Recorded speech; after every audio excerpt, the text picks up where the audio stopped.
여러분 사랑합니다. 축복합니다. 별로 안 믿는 것 같아. 아까 우리 찬양대 하기 전에 여러분이 말씀 속에 들어갔잖아요. 그래서 말씀을 같이 읽었어요. 더군다나 좀 길기는 하지만 오늘 읽을 말씀은 교회 오래 다니신 분들은 모르는 사람이 없을 거예요. 그 내용도 그래서 주일학교 때부터 가장 많이 들었던 재미있는 이야기 중에 하나예요. 그래서 뭐 더 설명은 안 하겠고, 여기 등장인물이 셋이 나오는데 세 명이 이름이 없더라고요. 그래서 제가 이제 좀 이름 없으면 자꾸 이렇게 설명하기가 힘들잖아. 예. 우리 그 여의도 침례교회 들어올 때 안문에서 만났던 사람, 서브웨이에서 같이 밥 먹던 사람, 뭐 자꾸 이래야 되니까. 그래서 한 달란트 받은 사람, 두 달란트 받은 사람, 다섯 달란트 받은 사람, 세 명이 등장을 해요. 근데 이름이 길어서 힘들어하니까 제가 그냥 요즘은 뭐 이렇게 길게 얘기하면 힘들어요. 시간도 별로 없고 그래서 이렇게 줄임말로 합니다. 그래서 좀 그렇게 하기로 했어요. 그래서 한 달란트 받은 다섯 달란트 받은 사람은 줄임말로 오시. 예. 그러면 두 달란트 받은 사람은 굉장히 스마트하신 것 같아. 우리 교인들이. 그러면 한 달란트 받은 사람은 한시문 중에서 혹시 항의가 들어오면 제 전화번호 알려주지 마시기 바랍니다. 오늘 그 세 명이 등장하는데 여러분은 이 세 명 중에서 어떤 사람이 되고 싶어요? 뭐 제가 어디 가서 물어봐도 답은 오씨가 나오는 것 같아요. 다섯 달란트 받은 사람이 되고 싶다. 그런데 가장 많이 받았죠. 일 잘했죠. 그 다음에 그런 표현 안 썼지만 주인이 사랑한다, 축복한다, 칭찬했죠. 인정받았죠. 그래서 여러분 다 이와 같이 되시기를 바랍니다. 역시 또 아멘을 안 하네. 그래서 사실은요, 이 비유의 주인공은 우리는 모두 오씨가 되고 싶어 하지만은 사실은 주인공은 오씨가 아니고요. 예수님께서 이 재미있는 이야기를 해주실 때 염두에 두셨던 주인공은 한씨입니다. 한 달란트 받은 사람. 왜 그랬나? 당시에 이 비유를 듣던 모든 제자들이 제가 보기에는 제가 이제 신약을 전공한 신약을 가르치는 사람이니까 그냥 제가 하는 말 믿어주시기 바랍니다. 제자들 한 명 예외 없이 다 한시였습니다. 한 달란트 받은 사람이었고요. 그다음에 이 강단에 서 있는 저도 한 달란트 받은 사람이고요. 그리고 여기에 계신 분들 한 분 예외 없이 모르겠네 저쪽 2층에 계신 분들 중에서 혹시 오씨가 있는지 모르지만은 다 한 달란트 받은 사람이기 때문에 예수님께서 이 비유를 주셨어요. 오씨는 뭔가 뒤에 서 있는 병풍입니다. 배경 세링이고요. 초점은 여러분이 한 달란트 받은 한 씨한테 오늘 맞추셔가지고 아까 그 세계 속에 들어가서 읽었던 말씀을 묵상을 좀 해봐야 되겠어요. 자, 근데 이 비유는 반면교사의 비유라고 그러죠. 반면교사라는 말 마오쩌둥이 처음 썼던 말인데 우리가 뭔가를 잘하는 사람, 훌륭한 사람을 통해서도 배우지만은 뜻밖에도 우리 인생을 보면요, 잘못된 사람들을 보면서 저러면 안 된다 하면서 배우는 게 더 많습니다. 목사인 저도 그런 것 같아요. 사람 많이 만나다 보니까 저러면 안 되는데 제가 뭐 노골적으로 비판은 안 해도 나는 저러면 안 되겠구나. 이제 우리가 이걸 반면교사라고 하는데 오늘 비유는 그렇습니다. 반면교사의 비유인데 그 반면교사의 주인공이며 안타까운 비련의 주인공인 사람이 바로 한 달란트 받은 사람인데 더 어떻게 보면은 두려운 마음이 드는 것은 제가 말씀드렸던 것처럼 예수님이 이 이야기를 하는 이유가 이 이야기를 듣는 모든 사람들이 저를 비롯해서 한 달란트 받은 한시이기 때문에 그래요. 그래서 우리가 배우기 위해서 반면교사니까 자, 이 사람이 문제가 있는 사람이죠. 굉장히 심각한 사람이에요. 이 한시 굉장히 심각한 사람인데 이 사람한테 어떤 문제가 있는가, 어떤 사람들 문제 있는 사람들하고요 대화를 해보시면은 그가 하는 말을 들어보면은 그 문제가 그가 하는 말에 다 들어 있습니다. 그래서 저하고 1시간만 얘기하면은요 문제 있는 분들 제가 문제가 뭔지 대체적으로 알아요. 저만 그런 건 아닌 것 같아요. 사람들이 말하는 거 보면 그 사람이 보이죠. 근데 오늘도 우리가 이 문제가 가득한 한시, 이 한 달란트 받은 사람의 문제가 무엇인가 말을 한번 좀 들어보세요. 그의 한 말을 그대로 옮겨놓은 녹취록이 오늘 있습니다. 녹취록이 몇 절에 나옵니까? 24절과 녹취록이라고 그러니까 이제 저 국회에서 무슨 청문회 할 때 생각을 하시는데, 예, 그렇습니다. 녹취록이 있어요. 이 문제의 사람 24절과 25절 화면에 나오니까 여러분 아까 읽었고 잠깐 보시고요. 저는 이걸 이렇게 뜯어볼 때 우리 성경에 번역을 할 때 경전체로 번역을 했잖아요. 경전체. 그렇기 때문에 가능한 한 좀 거북한 말들은 안 쓰려고 그랬었어요. 그래서 좋은 말로 번역을 해놓고 그 다음에 점잖은 말로 번역을 해놨지만은 사실 내용을 뜯어보면요, 오늘 굉장히 심한 말입니다. 이 녹취록에 나와 있는 말이 요즘 말로 만약에 그냥 젊은 분들이 잘 이해할 수 있게끔 저보고 다시 번역을 하라고 그러면은 뭐 이런 거예요.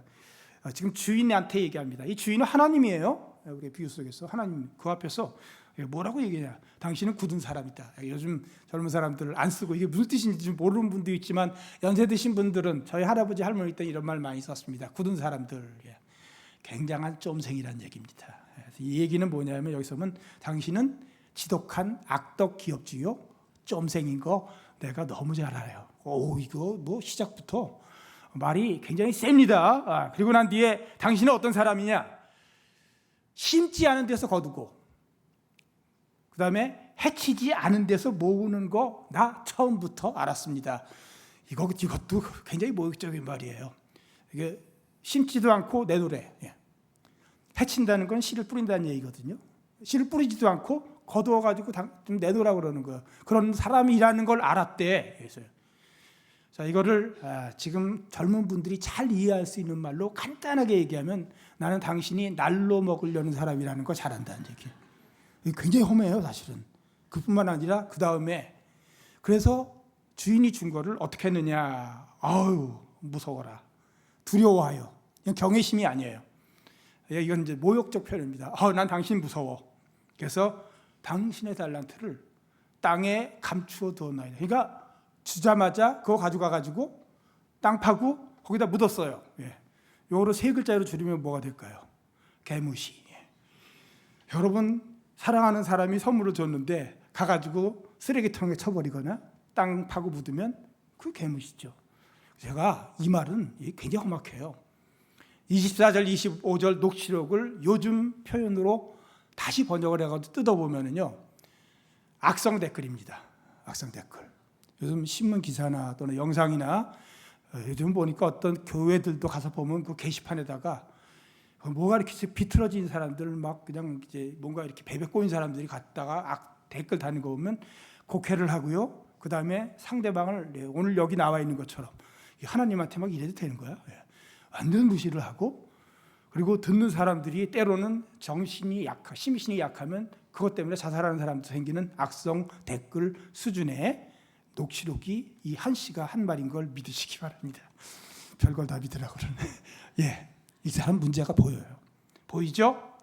이 사람 문제가 뭔가 요것만 읽어봐도 보여요. 첫 번째, 정말 불만이 많아요. 근데 뭐에 대해서 불만이 많은가? 받은 것에 대해서 불만이 많습니다. 불만이 얼마나 심각했는지 우리가 조금 전에 읽어봤습니다만 우리 생각에는 시시하게 겨우 한 달란트 줘가지고 겨우 한 달란트 줘서, 사실 이제 이 달란트에 대해서 이제 우리 여러분 그림 이미지 검색하고 그러면 많은 오해를 가져옵니다. 달란트 그러면 동전 하나 정도로 생각하는 것 같아. 근데 이거는 이제 이미지 왜곡이에요. 제가 뭐 신약을 전공한 사람이라고 그랬지만 우리 1세기에 성경에서 달란트라고 할 때 달란트는 무게의 단위입니다. 중량. 그래서 제가 살던 미국에서는 파운드, 그리고 이제 우리 한국에서는 킬로그램, 그램. 그래서 이런 중량의 단위.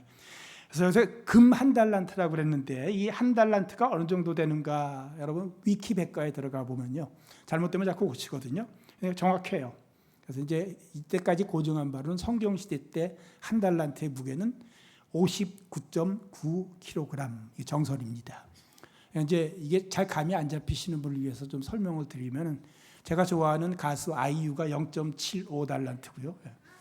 그다음에 이제 제가 1.1 달란트 정도 되고, 그다음에 북쪽에서 심심하면 자꾸 뭐 쏴대시는 정은이 아저씨가 이제 2 달란트였었는데 최근에 조금 진화를 해가지고 2.3 달란트까지.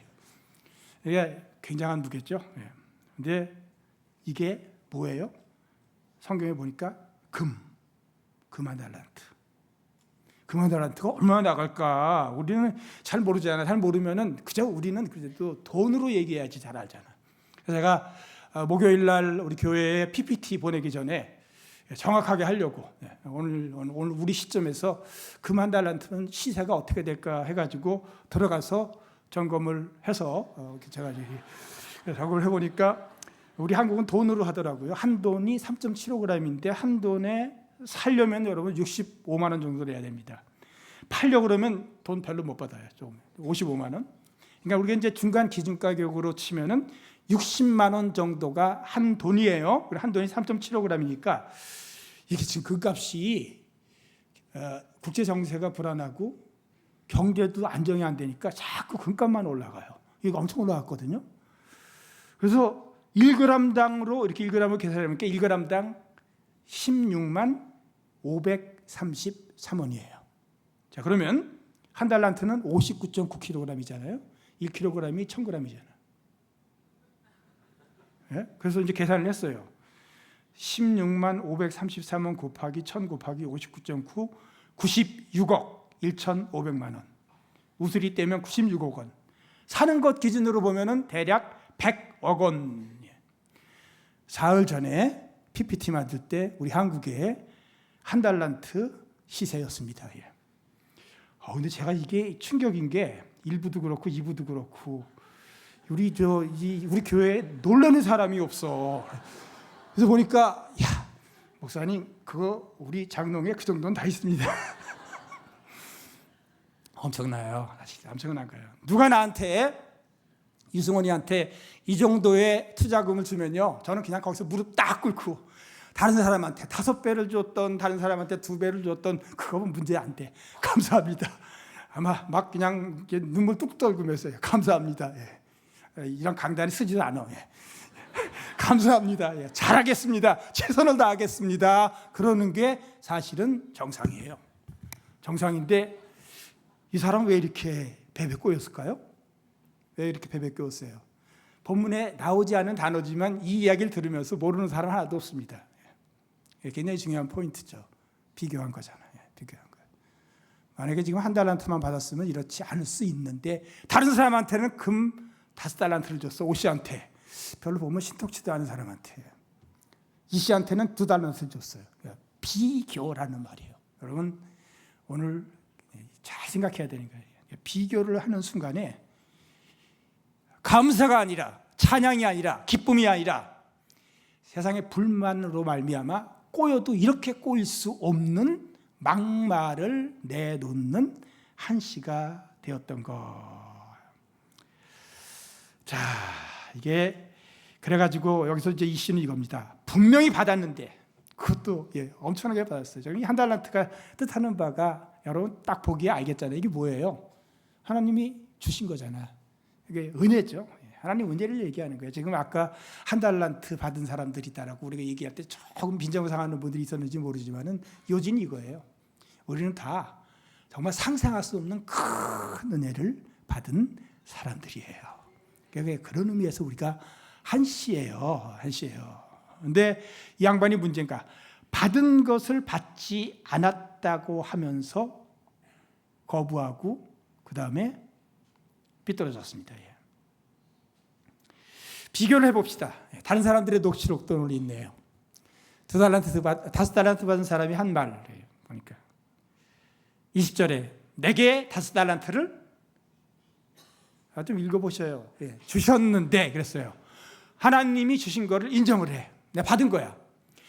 이 씨는 또 뭐라고 그랬어요? 내게 2달란트를 주셨는데, 근데 한 달란트 받은 사람은 주셨다는 얘기를 안 해요. 안 받은 걸로 생각해. 그래가지고 표현이 그래요. 개무시를 해버렸습니다. 그리고선 막말을 달았어요. 여러분, 우리가 지금 지니고 있는 것, 내가 지금 갖고 있는 것, 생명, 건강, 가족, 재산, 재능, 관계, 시간, 여러분 다 받은 거예요. 다 받은 거예요. 우리가 이걸 받은 거를 모르고 살아요. 이제 이게 없어지면 알아. 이렇게 받은 거였었구나. 최근에 이제 제가 다시 욥을 좀 읽어봤습니다. 욥을 읽어보니까 욥이 사탄의 책략으로 말미암아 가진 게 굉장히 많았었는데 그게 다 받은 건지 아마 모르지 않았을까 한동안은. 근데 이제 이게 다 없어졌어요. 정말 다 없어져가지고 그때 이 욥이 역시 욥은 놀랍습니다. 이렇게 얘기해요. 내가 모태에서 엄마 뱃속에서 알몸으로 나와 싸운즉 또한 알몸으로 돌아가는 거 알아요. 그때 주신이도 여호와시에요. 그리고 거두신이도 여호와시니 뭐 합니까? 하나님 경배하는 거예요. 내가 여호와의 이름이 찬양을 받을지어다라고 얘기해요. 자, 이 알몸으로 왔다는 거 그냥 무심코 듣습니다만 저는 이제 제가 손주가 이제 손녀가 8살짜리가 있고 그다음에 이제 손자가 아들이 좀 늦게 결혼을 해가지고 늦게 애를 낳았는데 제가 은퇴하기 전날 애기 태어난 사진이 왔더라고요. 그래서 와서 보니까 여러분 이제 어머님들 뭐 아버님들 이렇게 기억을 하겠지만 처음에 애기 태어났을 때 그 모습 보셨어요? 사람이 아니물이다. 눈도 못 뜨고 그 다음에 삐쩍 제가 볼 때 딱 그 우리 아기를 처음 봤을 때 들었던 생각은 E.T. 그 E.T. 사진이 또 왔더라고. 그게 알몸이에요. 보니까 아무것도 없어. 배꼽에 여기 저 태 자리에다 반창고 붙이고 약간 문제가 있어가지고 저 관도 이렇게 끼우고 있고 그러니까 아무것도 없어. 가진 게 하나도 없어. 이걸 알몸이라 그래요. 그런데 제 손주만 그런 게 아니라 여러분 다 한때 알몸이었다는 걸 기억하시기 바랍니다. 이 땅에 나올 때 저도 여러분도 다 욥도 알몸으로 나왔어요. 그리고 지금 갖고 있는 건 다 뭐예요? 받은 거예요. 받은 거예요. 그때부터 부모님 통해서 사회를 통해서 모든 관계를 통해서 다 하나님이 그런 통로를 통해서 주신 거예요. 사실은 그때 이티같이 생긴 그 생명의 시작도 하나님이 주신 거죠. 그전에는 눈에 보이지도 않은 세포였는데 그러니까 다 받은 거예요. 다 받은 거.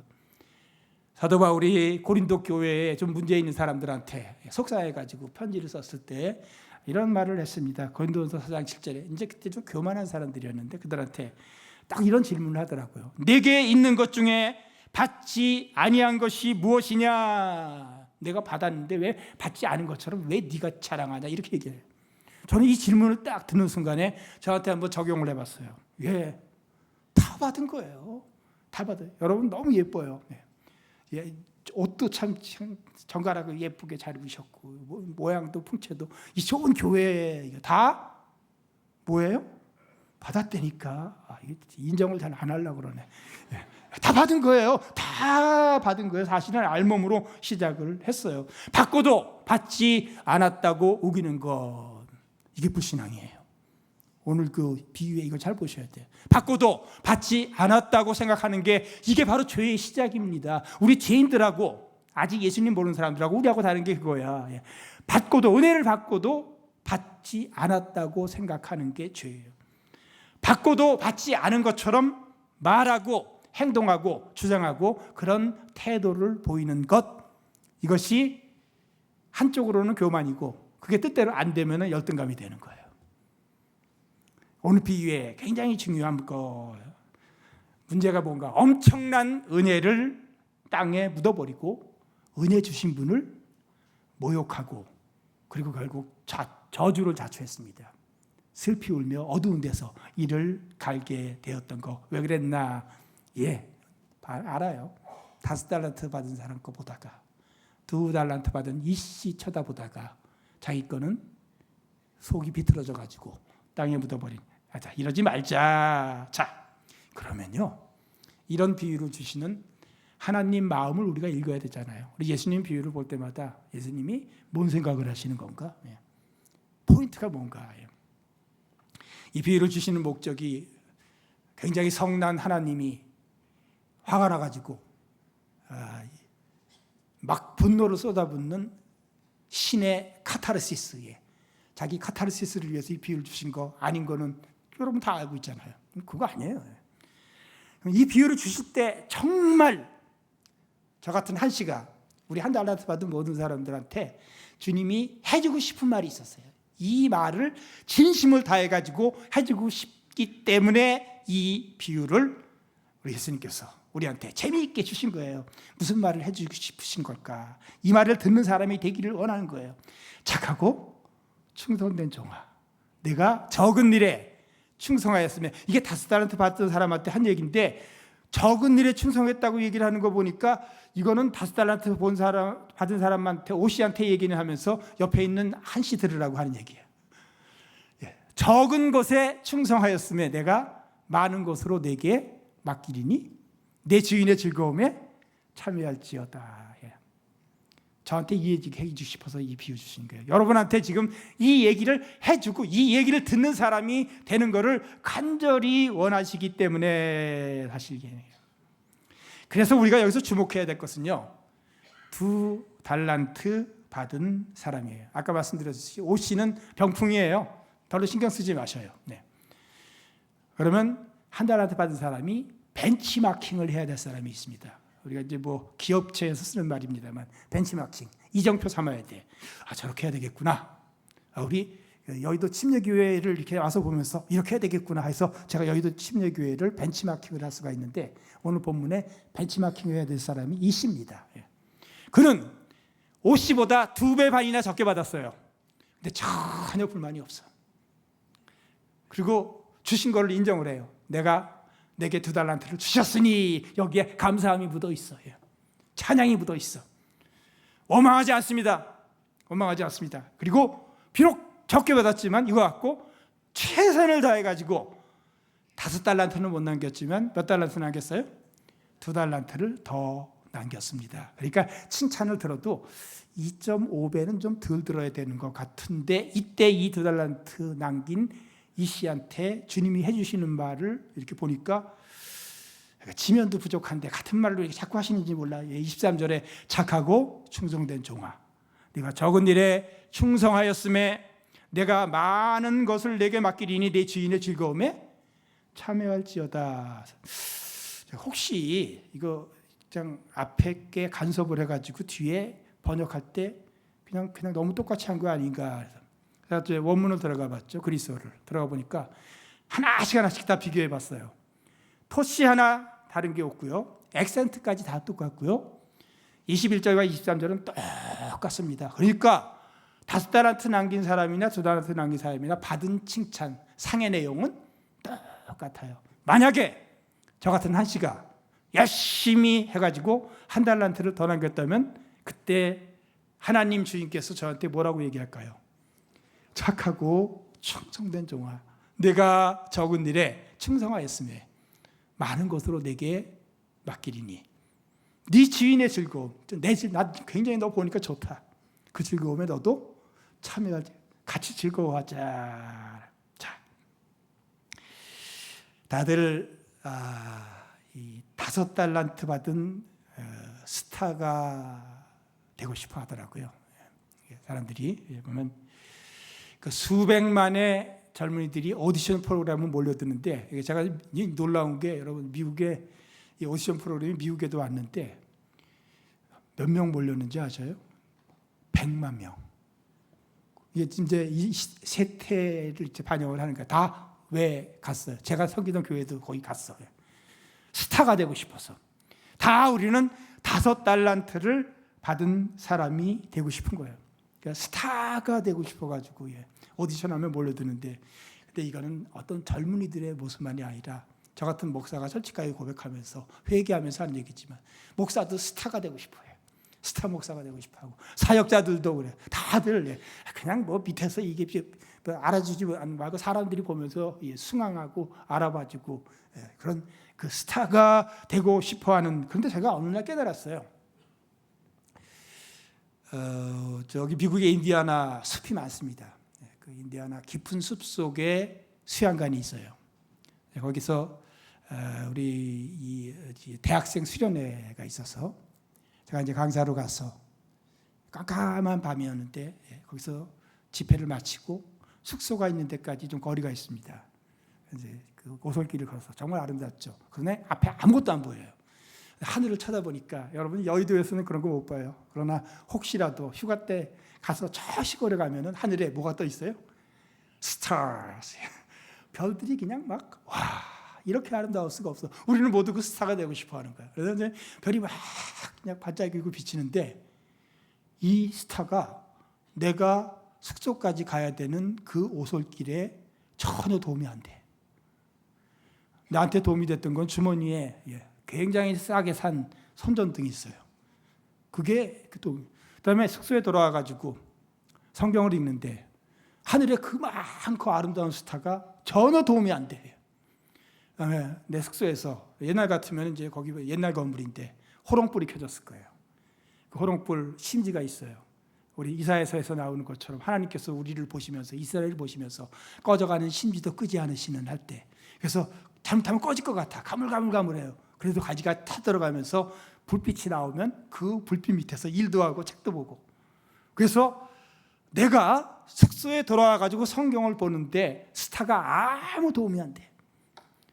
이게 그 전등, 전력 약해가지고 약간 흐릿한 전등이, 그때 저는 비로소 더 절실하게 깨달았습니다. 우리 주님께서 너희는 세상의 빛이다 되라고 그러지 않았어요. 선언했어요. 너희는 세상의 소금이다라고 할 때 의미가 무엇인가? 스타가 되라는 얘기 아니에요. 스타가 되라는 얘기 아니라 빛이 된다는 건 어둠을 밝히는 호롱불과 손전등 이거예요. 우리는요, 스타가 되고 싶은 거는 전시용 인생이 되고 싶어서 그래요. 전시용 인생. 사람들이 봐주는 거예요. 보고서 막 박수치고, 야, 멋있다, 예쁘다. 제가 또 뭐 지난 얘기들을 많이 합니다만 한 교우집에 신방을 갔어요. 신방 갔더니 사람마다 컬렉션, 취미가 있죠. 여러분 뭐 모으십니까? 저는 이렇게 모으는 게 없어요. 그런데 이제 그 집은 보니까 초를 모으더라고. 그래서 여행 가면은 예쁜 초들 있잖아요. 이제 거의 예술이죠. 그런 예술품이 되는 초들을 돈 주고 사다가 큰 진열장에다가 전시를 갖다가 해서 모아놓은 거예요. 그래서 이제 보여주더라고요. 그래서 그 앞에 서가지고 보니까 정말 예쁘더라고. 예쁘고, 야, 초도 저렇게 예쁘게 만들 수가 있구나. 그러면서 저한테 즉각적으로 들었던 목사로서의 생각. 쟤네들은 한평생 빛을 내본 적이 없구나. 보여주기만 하고요. 보여주기만 하고 빛을 내본 적이 없어. 빛을 내는 것은 우리가 너무 싸가지고 그냥 아무데나 이렇게 두는 양초, 허연 거, 파라핀, 심지 있어요. 가가지고 불을 붙여. 그러면 자기 몸이 녹아내려. 자꾸 녹아내리다가 마지막에 가면 모양이 아예 없어져가지고 바닥에 홍건이 이렇게 바닥까지 적실 때까지 계속해서 자기 몸을 태우면서 빛을 내는 양초가 빛을 내지. 쟤네들은 예쁘기는 한데 사람들이 봐주기는 한데 감탄은 하는데 전혀 빛을 낸 적이 없구나.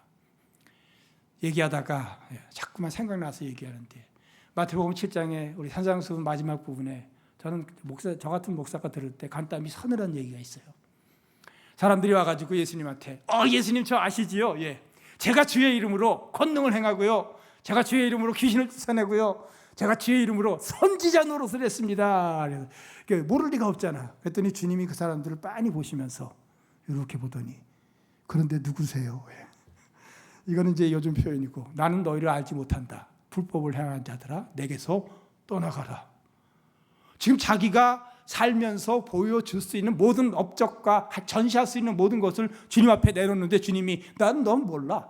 근데 거기다 한마디 더 붙였어요. 불법을 행하는 자들아. 저는 이 말씀이 생각나는 거예요. 여러분 인생은 전시용 인생이 있고요. 그 다음에 내 몸을 태워가지고 빛을 내는 제자들이 그랬잖아요. 우리 예수님은 스타를 생각해서 예수님 이제 한 권 잡으시면은요, 정권 잡으시면 제가 오른쪽에 앉고요, 내 동생은 왼쪽에 앉고요. 얘 혹시 문제 생기면 대행은 제 동생이 하고요, 대대행은 내가 하고 뭐 이제 이러고 나오니까 다른 제자들이 니들이 뭔데 왜 그러냐 해서 서로 싸움이 났죠. 예수님이 안 되겠다 싶었죠. 그래가지고 얘네들 제자들 불러가지고 수련을 했습니다. 제자들만 불러가지고 그러면서 그때 해주신 말이 세상 이제 이 권력자들은 다 그러는데 너희는 그러는 거 안 돼. 너희들은 정말 으뜸이 되고 싶으면 스타가 되고 싶으면 뭐가 되라고요? 종이 되어야 된다. 섬기는 자가 되어야 된다. 5달란트 받거든 사람이 되고 싶은 사람한테 너희는 한씨가 되어야 된다라고 사실은 얘기하면서 그 다음에 유명한 말을 하십니다. 마가복음 10장 45절에 인자가 온 것은 섬김을 받으려 함이 아니요 도리어 섬기려 하고 자기 목숨을 많은 사람의 대성물로 주려 함이라. 요한복음에서는 예수님께서 이제 돌아가시기 얼마 전에 그렇게 말씀하셨어요. 한 알의 밀이 땅에 떨어져 죽지 아니하면 한 알 그대로 있고 잘 보존했어. 전시 잘했어. 그대로, 그대로예요. 그냥 한 알 그대로 있는 거예요. 계속 진열장에 있는 거예요. 그렇지만 땅에 떨어져 죽으면 많은 열매를 맺느니라. 이 열매가 여기 있잖아요. 제가 지금 이 이야기를 하는 의미, 여러분 우리가 다 사실은 5달란트 받은 스타가 되고 싶어 하지만 주님이 우리를 바라보시는 눈은 사실은 그 보통 사람들인 한시들이에요. 그래서 제자들을 이렇게 불렀습니다. 작은 자들이라고 자꾸 불렀어요. 작은 자들이라고요.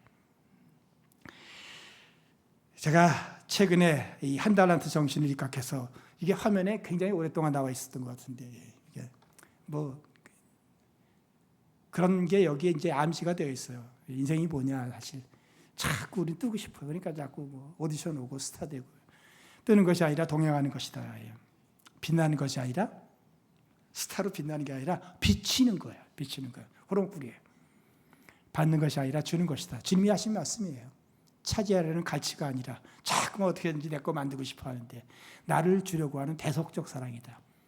많은 사람의 대속물. 내가 죽고 너희가 살고 내가 고통을 받고 너희는 평안하고 내가 좀 힘들고 너희가 복받고 이게 우리 예수님이 가신 길이에요. 하나님이 이 땅에 떨어져 죽는 우리 한 달란트 받은 우리 한시들 저 자신에게도 남은 여생을 어떻게 더 살아야 할까를 잘 생각하면서 이제 묵상합니다. 첫째, 하나님의 주권적 은혜에 순종하고 감사합니다. 제가 이 순종이라는 말을 쓴 거를 생각해보면 왜냐하면 이 한시가 오늘 보여준 게 전형적으로 순종이 아니라 저항, 반역, 그다음에 이제 그야말로 개무시 누구한테? 하나님한테. 내가 선택한 것이 아니지만 하나님이 내게 주신 모든 것 사실 그래요. 내가 선택한 건 아니야. 하나님이 내게 주신 모든 것, 가족, 내 아버지, 내 어머니, 내 자식들, 내 능력, 나의 소유, 내 지위, 세상에서 흔히 말하는 운명이라고 하는 그 모든 것들 내가 선택한 건 아니에요. 저는 유씨가 되려고 선택한 적이 없습니다. 아버님이 북한에서 공산당들한테 다 가족 잃고 혼자서 도망쳐 내려오셔가지고 우리 어머니 만나서 아들 셋 낳았는데 제가 첫 번째 태어난 게 저예요. 그래서 제가 유씨예요. 제가 선택한 게 아니에요. 내가 선택하지 않았지만 하나님이 내게 주신 모든 것들, 가족, 부모, 자식, 지위, 운명, 성별 모든 것을 다 순종하여 감사하는 거예요. 순종이라는 말을 기억하십시오. 순종 굉장히 중요한 말. 두 번째, 쓸데없는 비교는 개한테나 주라. 쓸데없는 비교는 개에게나 줘라. 흔히 하는 말로. 저는 계명 중에서 10번째 계명이 왜 있나 한때 굉장히 의아했어요.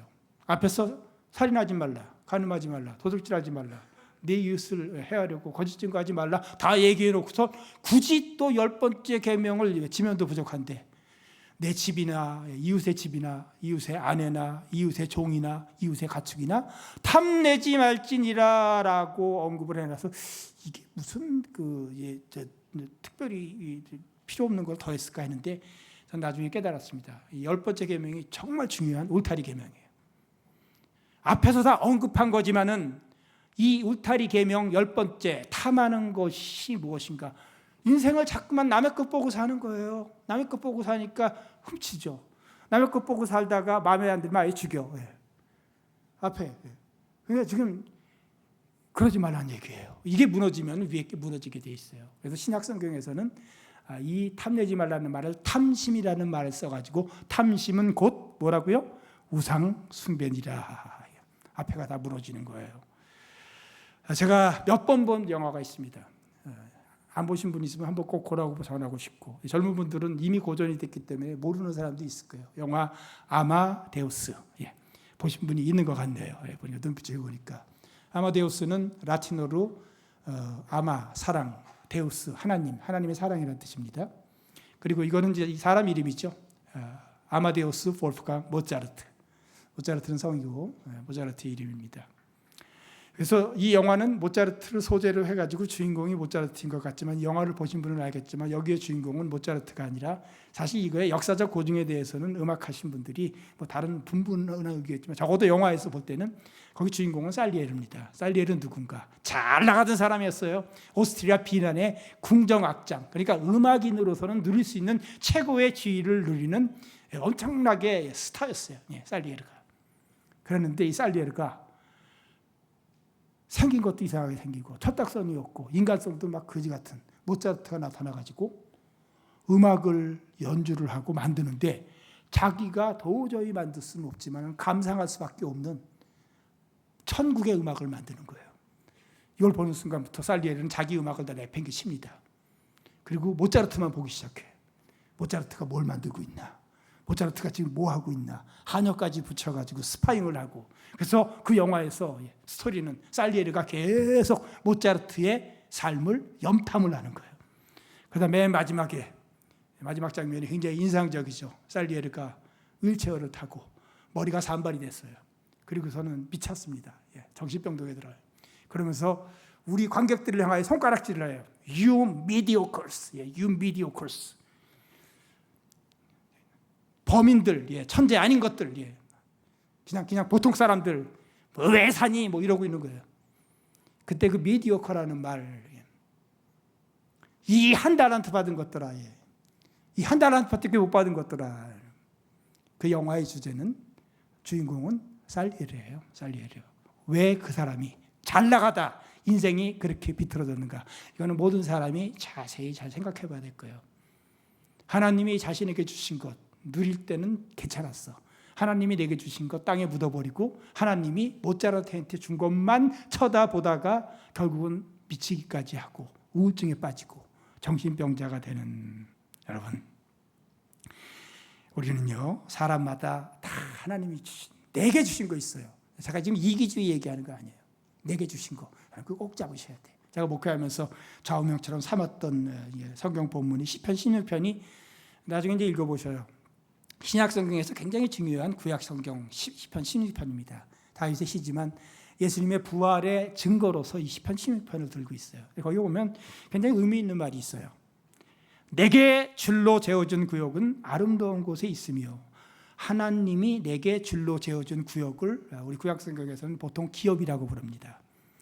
땅은 하나님께 속했어요. 그렇지만 지파별로 가족별로 하나님이 다 나눠주세요. 내가 선택하는 거 아니야. 하나님이 나눠주셔. 그럼 받아가지고 그걸 기반으로 삼아가지고 우리가 한평생을 사는 걸 그걸 기업이라고 그래요. 분깃이라기도 하는데 내게 줄로 재운 구역은 너무 아름다운 곳에 있다고 그러는 거예요. 어떤 사람한테는 산지를 주셨어요. 기업으로. 어떤 사람한테는 물가를 주셨어요. 어떤 사람은 광야 근처로 주셨어요. 어떤 사람은 비탈길을 주셨는데 누구한테 어떤 건지 모르고 표현을 어떻게 이렇게 할 수가 있는가? 내게 줄로 재어준 구역. 하나님의 기업은 아름다운 곳에 있다. 나의 기업이 진짜 아름답도다. 왜 아름다워요? 하나님이 줄로 재어줬기 때문에 그렇습니다. 여러분 다 자기 기업이 있어요. 다 자기 기업이 있어요. 이건 이기주의 얘기하는 거 아니에요. 개인주의 얘기하는 거예요. 우리 보니까 사람은 다 다른 것 같아요. 제가 지금 성가대에 이렇게 보면은 한 명도 똑같은 사람이 없네요. 자료는 별로 안 되는데 눈 두 개, 코 하나, 입 하나, 귀 두 개. 근데 어쩌면 이렇게 다 다르게 만드셨는지 뭘 보여주는 건가? 하나님이 다 각자의 기업을 주셨어요. 그럼 그 기업에서 농사짓고 열심히 일해가지고 달란트를 더 남기고 그게 우리의 인생인 게 기업의 정신이에요. 저희 어머님이 이제 요즘 기대수명보다는 좀 제대로 못 사셨어요. 한 10년 전에. 저는 미국에서 목회하는데 장남이 미국에서 목회하니까 죄책감 때문에 일주일에 한 번씩 전화했어요. 전화해서 한 번씩은 그냥 안부 여쭤보고 뭐 이런저런 얘기도 하고 설교를 좀 보내달래. 그래서 보내줬죠. CD로. 열심히 들으셨어요. 그래서 우리 어머님이 전화로 저한테 하시는 말씀이에요. 진지하게. 얘야, 내가 네 설교 들어봤는데 너도 장동동 목사님처럼 하면 안 되냐. 그래서 제가 어머님한테 엄마 저는 죽었다 깨어나도 그렇게 못해요. 그냥 이렇게 해요. 여러분 사람마다 제가 아까 얘기했지만 이 꼴이라는 말이 굉장히 좋은 말이에요. 이 모양이라는 말을 순 한글로 한 거죠. 아까 재료가 얼마 안 되지만 꼴이 다 다르신 거예요. 그 우리는 하나님이 꼴을 이렇게 주셨어. 그럼 이 꼴에 맞는 값어치의 삶을 하고 사는 것을 본다 그러냐? 우리가 꼴값 한다고 그래요. 저는 내 꼴값하고 살겠습니다. 예. 어머니, 저는 장경통 목사님 꼴값하고 살 거 아니에요. 자, 새겨 들으시기 바랍니다. 제가 막말하는 거 아니고 한번 따라합시다.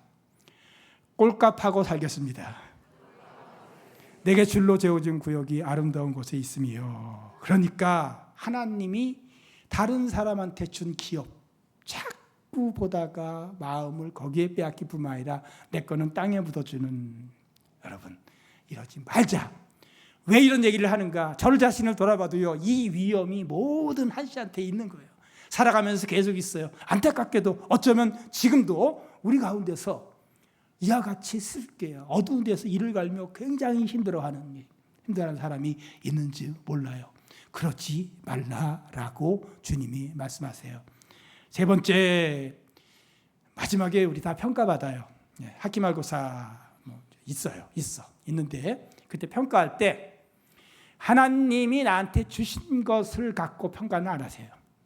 얼마만큼 받았느냐? 그건 내가 선택한 게 아니잖아.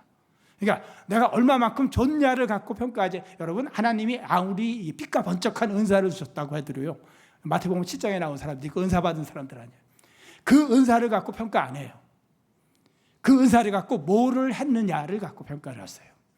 그러니까 우리한테 하나님이 주신 것에 대해서 책임을 묻지 않아요. 그러나 하나님이 주신 것을 어떻게 관리했느냐에 대해서는 반드시 책임을 물으신다는 게 오늘 비유의 핵심이에요. 여러분, 우리는 한 씨예요. 받은 한 달란트 있어요.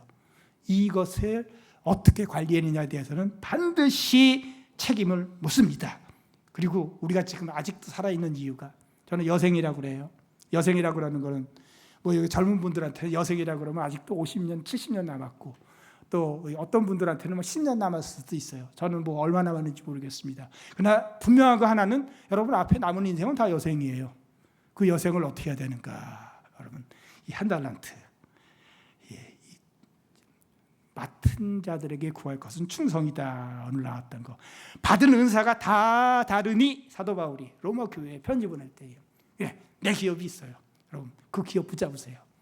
다른 사람 기업 자꾸 들여다보지 마시고요. 그 다음에 네 번째, 시간이 갔지만 가장 중요한 거예요. 주님이 주시는 상 중에서 가장 중요한 거, 내 주인의 즐거움에 참여할지어다. 지금 주님 보세요. 스바냐 선지자가 우리 예배하는 자들을 보고 하나님께서 우리를 보시면서 기쁨을 이기지 못하여 하신다. 아까 찬양할 때 그런 모습이 보이더라고. 기쁨을 우리를 보고 즐거워하시는 거예요. 그런데 그러니까 우리 하나님은 우리를 즐거워하는데 마지막 상에 뭐 더 얹어주고 뭐 이런 게 문제가 아니라 마지막에 가서는 내 즐거움, 난 너무 좋다. 네 즐거움에 너도 참여할지어다. 여러분, 신약성경 27권 중에서 처음 기록된 게 데살로니가전서입니다. 우리 같은 이방인한테 보낸 편지예요. 사도 바울이. 하나님 잘 모르던 사람들이죠. 복음에 대해서 쭉 얘기를 하고, 그 다음에 종말론도 얘기를 하고, 맨 마지막에 가가지고 하나님의 뜻이 무엇인가를 우리한테 알려줘요. 우리는 하나님의 뜻을 알기를 원하잖아요. 하나님 뜻하면 우리는 뭔가 거창한 거 생각해요. 선교사로 가거나 아니면 대형교회에서 목회를 하거나 아니면 유명인이 되거나, 이게 하나님의 뜻이기를 원해가지고 내 뜻인데 하나님 뜻을 만들려고 그런 걸 우리는 생각하는데, 거기서 말하는 우리를 향하신 하나님의 뜻이 무엇인가, 여러분이 암송하고 있는 거 그대로 얘기할게요. 마지막에 항상 기뻐하라, 쉬지 말고 기도하라, 범사에 감사하라. 이는 그리스도 예수 안에서 너희를 향하신 하나님의 뜻이니라. 예수 믿는 게 행복을 위해서 믿는 거 아니에요. 행복이 믿음의 목적은 아니에요. 그러나 믿는 사람은 반드시 행복해야만 하는 것이 하나님의 뜻이에요. 오늘도 상 보니까 내 즐거움에 참여할지어다. 한 씨는 무엇인가? 마귀의 괴로움에 참여했다가 어두운 데서 이를 가르냐, 아니면 하나님의 즐거움에 지금부터 참여하다가 마지막에 내 즐거움에 완전히 참여할지어다 하고 주님께서 칭찬하는 사람이 되야 되는가. 제가 이 이야기를 하는 거는요, 여름 끝나가는데 여러분 행복하세요. 행복하세요. 행복은 그리스도인들한테 권리가 아니라 의무예요. 의무. 행복해야만 된다고, 그게 하나님의 뜻이라고 얘기하는 거 한번 따라합시다. 행복은 권리가 아니라 의무입니다. 여러분, 하나님의 즐거움에 지금도 참여하고, 그래서 하나님한테 갖고 최선을 다해가지고 마지막에 그 하나님이 너 너무 좋다, 내 즐거움에 참여할지어다. 은혜 누리는 저와 여러분 되기를 주의 이름으로 축복합니다. 이 시간에 잠시 기도할게요. 조용히 묵상하면서 우리 반주할 때 혹여라도 내가 한 달란트 가졌던 사람들의 그 삐뚤어진 어둠 속에서 이를 갈며 그 한 달란트를 땅에 묻어둔 것이 있다면 회개합시다. 회개합시다. 꺼내요. 잘 닦아요. 그리고 남은 여생 이제부터 적은 일에 충성을 다하고 그 충성 다하는 가운데 우리 주인의 즐거움에 적극적으로 참여하는 행복한 그리스도인이 되기를 원합니다. 모든 것에 처할 수 있는 것, 내가 주 안에서 모든 것을 할 수 있다고 할 때 바울의 고백이 바로 그겁니다. 그래서 여러분 회개하면서 주님 앞에 결단하고 주님 도와주세요. 성령님 충만하게 하셔서 한 달란트 더 남기는 가치 있는 인생을 살아갈 수 있도록 주님께서 도와주세요. 조용히 기도하겠습니다.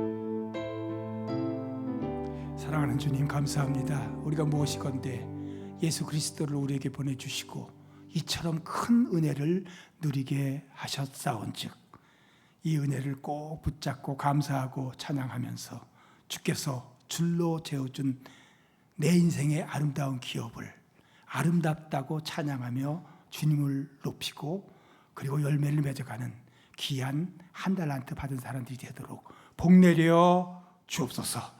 예수님 이름으로 기도합니다. 아멘. 우리 찬송가 213장 1절과 5절을 부르시도록 하겠습니다.